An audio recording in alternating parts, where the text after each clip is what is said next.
Sejarah masuknya Islam ke Indonesia, kemudian siapa yang membawanya, bagaimana pengaruhnya terhadap masyarakat dan lainnya, banyak ditemukan dalam berbagai catatan. Bahkan catatan Islam masuk ke Indonesia tersebut terdiri dari berbagai teori yang masing-masing teori juga menyimpulkan bukti serta pendapatnya. Dari semua teori tersebut kebanyakan menggambarkan Islam masuk pada masa awal-awal Hijriah atau sekitar tahun 700 Masehi. Pada masa kekhalifahan Islam di tanah Arab, kekhalifahan tersebut mengutus utusannya untuk datang ke Nusantara dan menyebarkan agama Islam di Indonesia ini. Hal ini dibuktikan dengan adanya kampung Arab atau pemukiman Arab di pesisir barat pantai Sumatera pada masa itu. Namun, ada juga beberapa teori lain, misalnya teori Arab, Makkah, teori India, teori Persia dan teori Cina. Dikutip dari berbagai sumber, berikut teori-teori yang menjelaskan sejarah masuknya Islam ke Indonesia.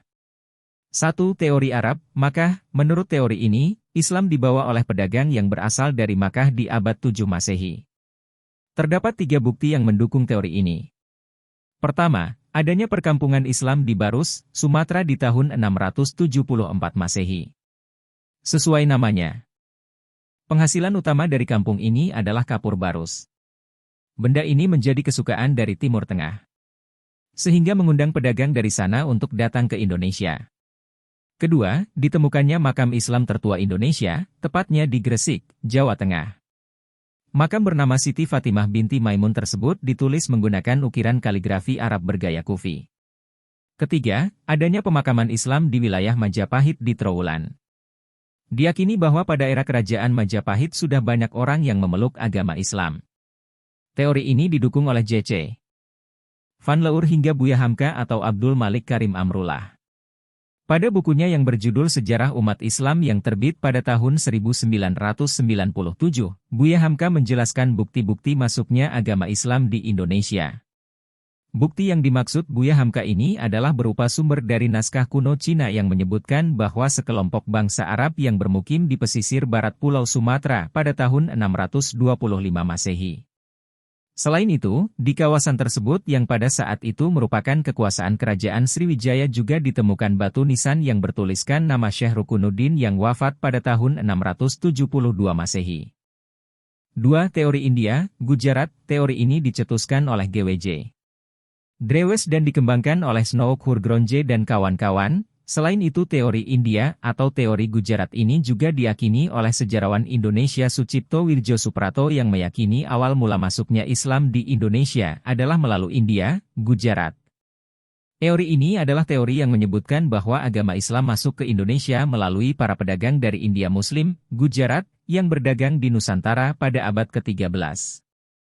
Para saudagar dari Gujarat yang datang dari Malaka kemudian menjalin relasi dengan orang-orang di wilayah barat di Indonesia. Kemudian setelah itu terbentuklah sebuah kerajaan Islam yang bernama Kerajaan Samudra Pasai.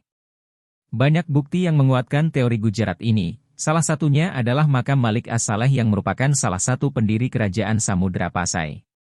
Corak dari batu nisan Malik As-Saleh sangat mirip dengan batu nisan yang ada di Gujarat.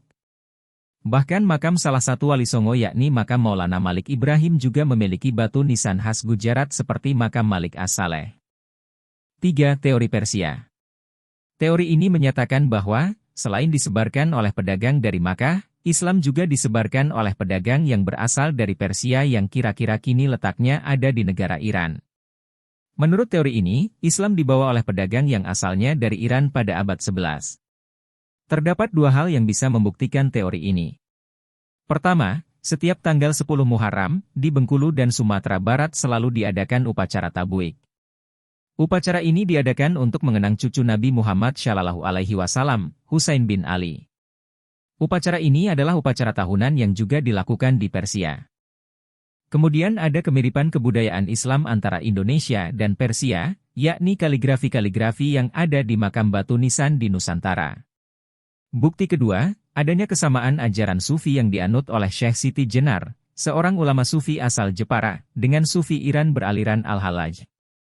Akan tetapi seperti yang kita ketahui, aliran Islam di Persia merupakan aliran Islam Syiah sedangkan aliran Islam yang berkembang di Indonesia adalah aliran Sunni. Sehingga teori Persia ini dianggap kurang relevan dengan fakta yang ada. 4. Teori Cina merupakan teori yang menyebutkan bahwa ajaran agama Islam masuk ke Indonesia berasal dari Cina. Agama Islam sendiri berkembang di Cina pada masa dinasti Tang, 618-905 Masehi. Konon, Islam masuk ke Cina sendiri dibawa oleh Panglima Muslim yang bernama Sa'ad bin Waqash yang berasal dari Madinah pada masa kekhalifahan Utsman bin Affan. Bahkan salah satu kota di Cina pada masa itu yakni kota Kanton pernah menjadi pusat dakwah Muslim di Cina. Dalam buku Islam in China yang ditulis oleh Jin A. Berlie, 2004, menyebutkan bahwa relasi antara orang-orang Islam dari Arab dengan orang-orang di Cina terjadi pada tahun 713 Masehi. Masuknya Islam ke Nusantara juga diyakini bersamaan dengan banyaknya migrasi orang-orang Cina Muslim ke Asia Tenggara terutama wilayah Nusantara yang kebanyakan memasuki wilayah Sumatera bagian selatan pada tahun 879 Masehi atau abad ke-9 Masehi. Bukti lain dari teori Cina ini adalah banyaknya pendakwah yang berasal dari keturunan Cina yang mempunyai pengaruh besar pada masa Kerajaan Demak. Seperti kita ketahui, Kerajaan Demak merupakan kerajaan Islam pertama di Pulau Jawa.